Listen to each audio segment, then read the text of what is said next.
Hello বন্ধুরা, রাধে রাধে। দেখো আজকে চলে আসছি চিতল মাছ নিয়ে। তো চিতল মাছ খাওয়া তো যে কষ্ট, তো দেখো চিতল মাছটা এরকম করে কাটা হয়ে গেছে। কাটা হওয়ার পর আমরা এখানটায় কাটার থেকে মাছটা বের করে নিচ্ছি, সিদ্ধ করিনি, কাঁচাতে বের করে নিচ্ছে।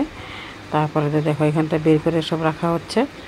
রাখা হওয়ার পর দেখতে পাচ্ছ চিতল মাছটা কাটতেও কিন্তু অনেকটা কষ্ট হয়েছে, অনেকটা বড়ই ছিল, দেখেছো তোমরা।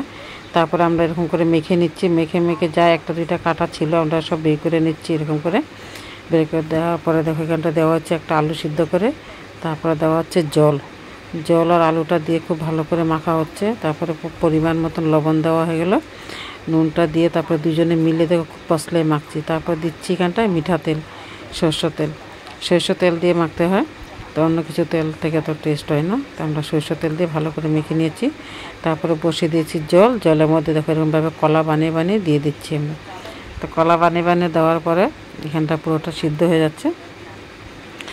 তো চিতল মাছটা এরকম করে সিদ্ধ করে তোমরা এরকম মাছটা বের করে সিদ্ধ করে কলা বানিয়ে তারপর তরকারি খেয়ে দেখো, দারুণ তো একটা টেস্টি রেসিপি, তোমরা না খেলে বুঝবে না। তাই এটা সিদ্ধ হওয়ার পরে ঠান্ডা হয়েছে, ঠান্ডা হওয়ার পর আমরা এটা কেটে নিচ্ছি ভালো করে, এখন পনিরের মতন করে পিস পিস করে কেটে তারপর একটু তেলে দিয়ে ভাজা হচ্ছে। একটু না ভাজলে হবে না, আর ওইটার জন্য আলু টালু সব মশলা রেডি করে রাখা হয়েছিল। তো এখানে বসা দেওয়া হচ্ছে চিতল মাছের কলার তরকারি। তো চিতল মাছের কলা বলেই বেশিরভাগ মানুষের, তাই চিতল মাছের কলার তরকারি এখন। তারপর আলুটা সিদ্ধ করা আছে, মাছ ভাজা হয়ে গেছে, মশলাটা ভালো করে ভেজে দেওয়া হয়েছে জল। তারপর এখানটায় দিয়ে দিচ্ছে মাছের বড়া কলাগুলা। তারপর লাস্টে নামানোর আগে দিচ্ছে গরম মশলা দিয়ে। ভিডিওটা এখানের মধ্যে শেষ করছি। Bye bye.